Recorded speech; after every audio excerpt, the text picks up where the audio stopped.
ಬೋಸರಾಜು ಅವರಿಗೆ ಸಚಿವ ಸ್ಥಾನ ನೀಡುವುದರ ಜೊತೆಗೆ ರಾಯಚೂರು ಜಿಲ್ಲಾ ಉಸ್ತುವಾರಿ ಅವಕಾಶ ನೀಡಬೇಕು ಎಂದು ಮಾನ್ವಿಯಲ್ಲಿ ಕಾಂಗ್ರೆಸ್ ಮುಖಂಡರುಗಳು ಪ್ರತಿಭಟನೆ ನಡೆಸಿ ಒತ್ತಾಯಿಸಿದರು.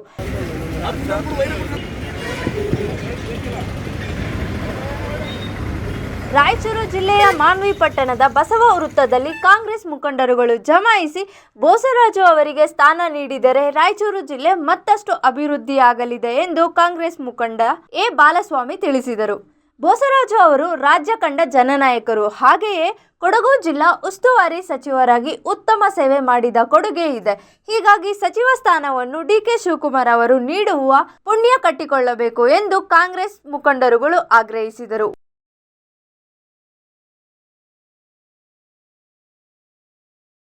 ಕರ್ನಾಟಕ ಪ್ರದೇಶದಲ್ಲಿ ಕಾಂಗ್ರೆಸ್ ಸರ್ಕಾರ ಬಂದು 3 ವರ್ಷ ಕಳೆದ ನಂತರ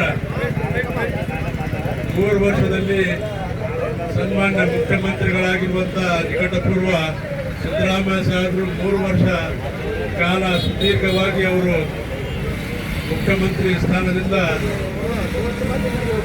ರಾಜೀನಾಮೆಯನ್ನು ಕೊಟ್ಟು 2ನೇ ಹಂತಕ್ಕೆ ನಮ್ಮ ಕರ್ನಾಟಕ ಪ್ರದೇಶ ಕಾಂಗ್ರೆಸ್ ಸಮಿತಿಯ ಅಧ್ಯಕ್ಷರಾಗಿರುವಂಥ ಡಿಕೆ ಶಿವಕುಮಾರ್ ಸಾಹೇಬರಿಗೆ ಅವಕಾಶವನ್ನು ಮಾಡಿಕೊಟ್ಟಾಗ ಅದರಲ್ಲಿ ಸಿದ್ದರಾಮಯ್ಯ ಸಾಹೇಬ್ರವರ ಸಚಿವ ಸಂಪುಟದಲ್ಲಿ ಸತತವಾಗಿ 3 ವರ್ಷ ಕಾಲ ಬಹಳ ಜವಾಬ್ದಾರಿಯಿಂದ ಬಹಳ ಉತ್ಸಾಹದಿಂದ ನಮ್ಮ ನಾಯಕರು ಸನ್ಮಾನ್ಯ ಎನ್.ಎಸ್. ಬೋಸರಾಜ್ ಸಾಹೇಬ್ರವರಿಗೆ ಸಚಿವ ಸಂಪುಟದಲ್ಲಿ ಅವಕಾಶ ಸಿಕ್ಕಿದಾಗ ನಮ್ಮ ರಾಯಚೂರು ಜಿಲ್ಲೆಯ ಭಾಗಕ್ಕೆ ಒಂದು ದೊಡ್ಡ ಉಪಕಾರವನ್ನು ನಮ್ಮ ಮುಖ್ಯಮಂತ್ರಿಗಳು ಅಂದಿನ ನಾಯಕರುಗಳು ಮಾಡಿದ್ರು. ಅವತ್ತು 3 ವರ್ಷಗಳ ದಶಕ ಕಾಲ ನಂತರ ನಮ್ಮ ನಾಯಕರಿಗೆ ಸಚಿವ ಸ್ಥಾನವನ್ನು ಕೊಟ್ಟಿದ್ರು. ಆ ಸಚಿವ ಸ್ಥಾನದಿಂದಲೇ ನಮ್ಮ ರಾಯಚೂರು ಜಿಲ್ಲೆಯಲ್ಲಿ ಎಲ್ಲ ನಮ್ಮ ಕಾಂಗ್ರೆಸ್ ಪಕ್ಷದ ಎಲ್ಲ ಕಾರ್ಯಕರ್ತರಲ್ಲಿ ಎಲ್ಲ ಮುಖಂಡರಲ್ಲಿ ಒಂದು ಉತ್ಸಾಹವನ್ನು ಬಂದಿತ್ತು. ಯಾಕಂತ ಹೇಳಿದ್ರೆ ಸುಮಾರು ವರ್ಷಗಳಿಂದ ಸತತವಾಗಿ ಒಂದು 50-55 ವರ್ಷಗಳ ದಶಕ ಕಾಲ ಅವರು ಕಾಂಗ್ರೆಸ್ ಪಕ್ಷದ ಒಂದು ಜವಾಬ್ದಾರಿಯ ಸ್ಥಾನದಲ್ಲಿದ್ದು ಸಾಕಷ್ಟು ಅಭಿವೃದ್ಧಿ ಕೆಲಸಗಳನ್ನು ನಮ್ಮ ರಾಯಚೂರು ಜಿಲ್ಲೆ ಮತ್ತು ನಮ್ಮ ಮಾನ್ಯ ತಾಲೂಕಿಗೆ ನಮ್ಮ ನಾಯಕರಾಗಿರುವಂಥ ಸನ್ಮಾನ್ಯ ಎನ್.ಎಸ್. ಬೋಸರಾಜ್ ಸಾಹೇಬ್ರವರು ಮಾಡಿದ್ರು.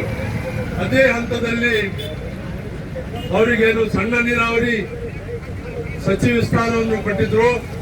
ಆ ಸಣ್ಣ ನೀರಾವರಿ ಖಾತೆಯಲ್ಲಿ ಅವರು ಸತತವಾಗಿ 3 ವರ್ಷದಲ್ಲಿ ಸುಮಾರು 3 ವರ್ಷದಲ್ಲಿ 1080 ದಿನಗಳು ಬರ್ತದೆ. ಆ 1080 ದಿನಗಳಲ್ಲಿ 1 ದಿನ ಕೂಡ ಸಹ ಅವರು ಆರಾಮ್ ಮಾಡಿಲ್ಲ. ಸತತವಾಗಿ ಅವರು ಬೆಂಗಳೂರಿಂದ ರಾಯಚೂರಿಂದ ಮಾನ್ವಿ ಪ್ರತಿಯೊಂದು ವಿಧಾನಸಭೆಯ ನಮ್ಮ ಹಳ್ಳಿಗಳಲ್ಲಿ ಹೋಗಿ ಎಲ್ಲ ವರ್ಗದವರಿಗೆ ಅನುಕೂಲ ಆಗುವ ರೀತಿಯಲ್ಲಿ ರೈತರಿಗೆ ಅನುಕೂಲ ಆಗುವ ನಿಟ್ಟಿನಲ್ಲಿ ಸಾಕಷ್ಟು ಕೆಲಸ ಕಾರ್ಯಗಳನ್ನು ನಮ್ಮ ಮಾನ್ವಿ ನಗರದಲ್ಲಿ ಮತ್ತು ರಾಯಚೂರು ನಗರದಲ್ಲಿ ಮಾಡಿದ್ದಾರೆ. ಮಾಜಿ ಸಚಿವರಿಗೆ ಸಚಿವ ಸ್ಥಾನ ಕೊಟ್ಟು ಅವರಿಗೆ ಬೇಡಿಕೆ ಇವತ್ತು ರಾಯಚೂರು ಜಿಲ್ಲೆ ಒಳಗೆ ಏನಾದರೂ ಅಭಿವೃದ್ಧಿ ಕಾರ್ಯಗಳಾಗಿದ್ದರೆ ಅದಕ್ಕೆಲ್ಲ ಇವತ್ತು ಎನ್.ಎಸ್. ಬೋಸರಾಜ್ ಅವರ ಕೊಡುಗೆ ಭಾಳ ದೊಡ್ಡದಂತ ನಾನು ಹೆಮ್ಮೆಯಿಂದ ಅದಕ್ಕಾಗಿ ಇವತ್ತೇನು ಸಮಾಜದ ಈ ಒಂದು ಕಾಂಗ್ರೆಸ್ ಪಕ್ಷದ ಎಲ್ಲ ಮುಂಚೂಣಿ ನಾಯಕರು ಎಲ್ಲ ಕಾಂಗ್ರೆಸ್ ಪಕ್ಷದ ಹಿರಿಯ ಮುಖಂಡರು ಮತ್ತು ಪದಾಧಿಕಾರಿಗಳು ಮತ್ತು ಕಾರ್ಯಕರ್ತರು ಹೆಚ್ಚಿನ ಸಂಖ್ಯೆಯಲ್ಲಿ ಬಂದು ಒತ್ತಾಯ ಮಾಡ್ತಾರೆ. ನಿಶ್ಚಯ ಅಭಿವೃದ್ಧಿ ಯಾರು ಮಾಡ್ತಾರೋ ಅವ್ರ ಪರವಾಗಿ ಜನ ಯಾವತ್ತೂ ಇರ್ತಾರೆ ಅನ್ನೋದಕ್ಕೆ ಇದೊಂದು ಉದಾಹರಣೆ. ಇವತ್ತು ಅದೇ ಉದ್ದೇಶದಿಂದ ಇವತ್ತೆಲ್ಲರೂ ಸಭೆಸಿದ್ದಾರೆ.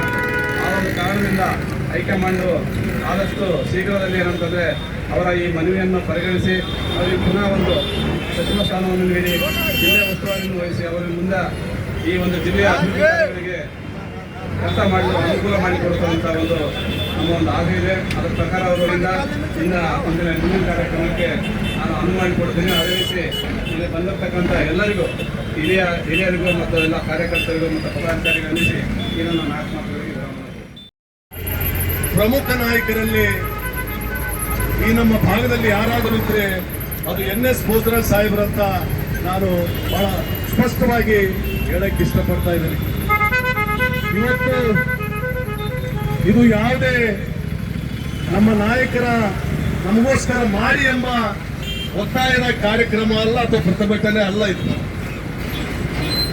ಈ ಜಿಲ್ಲೆಗೆ ಅಥವಾ ಈ ರಾಜ್ಯಕ್ಕೆ ಅವರು ಕೊಟ್ಟಂತ ಕೊಡುಗೆಗಳು ಸುಮಾರು 53 ವರ್ಷಗಳ ಕಾಲದ ಈ ಸುದೀರ್ಘ ಅವರ ರಾಜಕೀಯ ಜೀವನದಲ್ಲಿ ಈ ಜಿಲ್ಲೆಗೋಸ್ಕರ ಹಗಲಿರುಳು ಶ್ರಮಿಸಿದಂತ ತಮ್ಮ ಬದುಕೆ ರಾಜಕೀಯ ಮತ್ತು ಈ ಜಿಲ್ಲೆಯ ಅಭಿವೃದ್ಧಿ ಎಂದು ತಿಳಿದುಕೊಂಡು ಕಾಂಗ್ರೆಸ್ ಪಕ್ಷವನ್ನು ಮುನ್ನಡೆಸಿದಂತ ಕೀರ್ತಿ ಯಾರಿಗಾದರೂ ಸಲ್ಲುತ್ತೆ ಅಂತಂದ್ರೆ ಅದು ನಮ್ಮ ನಾಯಕರಾದಂತ NS ಬೋಸರಾಜ್ ಸಾಹೇಬ್ರಿಗಂತ ನಾನು ಮತ್ತೊಮ್ಮೆ ಸ್ಪಷ್ಟವಾಗಿ ಹೇಳಕ್ ಇಷ್ಟಪಡ್ತಾ ಇದ್ದೀನಿ.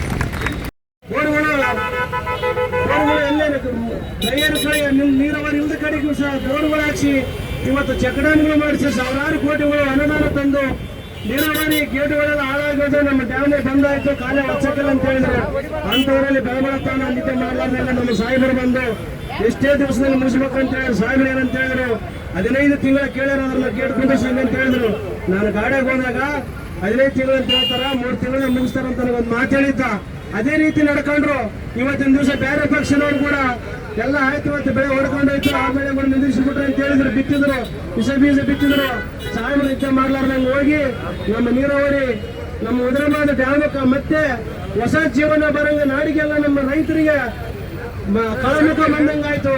ಇವತ್ತಿನ ದಿವಸ 3 ತಿಂಗಳಲ್ಲಿ ಮುಗಿಸ್ಯಾರಂತ ಅಂತ ನಮ್ಮ ಸಚಿವರು ಒಂದು ಕಣ್ಣಿಗೆ ನಿದ್ದೆ ಇಲ್ದಂಗ, ಒಟ್ಟಿಗೆ ಊಟ ಇಲ್ದಂಗ ಇಂಥ ಸಚಿವರಿಗೆ ಸ್ಥಾನ ಕೊಡಬೇಕಂತೇಳಿ ನಮ್ಮ ಮುಖ್ಯಮಂತ್ರಿ DK ಶಿವಕುಮಾರ್ ಅವರಾಗ್ಲಿ, ನಮ್ಮ ಮಾಜಿ ಮುಖ್ಯಮಂತ್ರಿ ಸಿದ್ದರಾಮಯ್ಯ ಸಾಹೇಬರಾಗ್ಲಿ, ಎಲ್ಲರೂ ಯಾರು ನಮ್ಮ ಕಾಂಗ್ರೆಸ್ ಪಕ್ಷ ಉಳಿಬೇಕಂದ್ರೆ ಇಂಥವನ್ನ ಪ್ರತಿಯೊಂದು ನಮ್ಮ ರಾಯಚೂರು ಜಿಲ್ಲೆಗೆ ಉಸ್ತುವಾರಿ ಕೊಟ್ಟು ಕಾಪಾಡಬೇಕಂತೇಳಿ ತಮ್ಮ ಕೈಮೂಲ ಕೇಳ್ತೇನೆ ಅಂತೇಳಿ ನಮ್ಮ ಎಲ್ಲ ಹಿರಿಯ ಮುಖಂಡರು, ನಮ್ಮ ಎಲ್ಲ ಜಿಲ್ಲೆ ಮುಖಂಡರು ಎಲ್ಲರ ಕೈಮೂಲ ಕೇಳ್ತೇನೆ ಅಂತೇಳಿ ಒತ್ತಾಯ.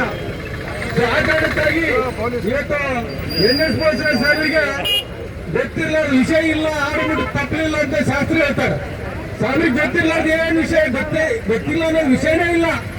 ಎಲ್ಲದರಲ್ಲೂ ಕೂಡ ಪರಿಣಿತರಾಗಿರೋದ್ರಿಂದ ಎಲ್ಲಾ ಕ್ಷೇತ್ರದಲ್ಲಿ ಕೂಡ ಸಮಗ್ರವಾದಂತಹ ಅಭಿವೃದ್ಧಿಯನ್ನ ಮುನ್ನಿಟ್ಟುಕೊಂಡು ಈಗಾಗಲೇ ಅವರು ಸುದೀರ್ಘವಾದ ತಮ್ಮ ರಾಜಕೀಯ ಜೀವನದಲ್ಲಿ ಏನೆಲ್ಲ ಅಭಿವೃದ್ಧಿಗಳನ್ನ ಮಾಡಿದ್ದಾರೆ ಅನ್ನೋದ್ರ ಬಗ್ಗೆ ಎಲ್ಲರಿಗೂ ಗೊತ್ತಿರುವಂತ ವಿಚಾರ. ಆ ಕಾರಣಕ್ಕಾಗಿ ನಾನು ಮತ್ತೊಮ್ಮೆ ವಿನಂತಿಯನ್ನು ಮಾಡ್ತೀನಿ, ಇಡೀ ನಮ್ಮ ರಾಯಚೂರು ಜಿಲ್ಲೆಗೆ ಒಂದು ಪಕ್ಷದ ಸಂಘಟನೆ ಹಿತದೃಷ್ಟಿಯಿಂದ, ಅಭಿವೃದ್ಧಿ ಹಿತದೃಷ್ಟಿಯಿಂದ ಇವತ್ತು ಸನ್ಮಾನ್ಯ NS ಬೋಸರಾಜ್ ಸಾಹೇಬರಿಗೆ ಮುಂಬರುವಂತ ಏನು ಸಚಿವ ಸಂಪುಟ ಪುನರ್ರಚನೆ ಆಗ್ತಾ ಇದೆ, ಅದರಲ್ಲಿ ಮಂತ್ರಿ ಸ್ಥಾನವನ್ನು ಕೊಟ್ಟು ಅನೇಕ ಖಾತೆಗಳನ್ನ ಕೊಡಬೇಕು.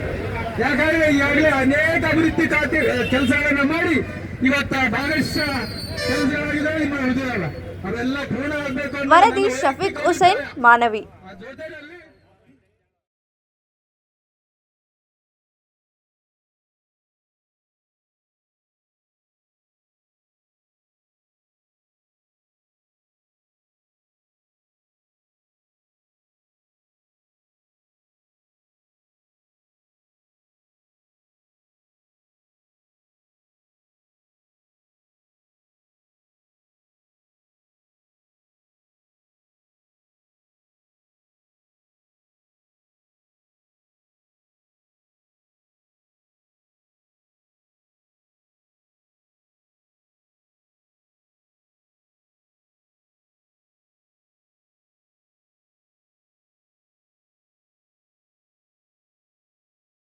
ಮೆಂಡು ನ್ಯೂಸ್ ನೆಟ್ವರ್ಕ್, ಸತ್ಯದ ಕನ್ನಡಿ.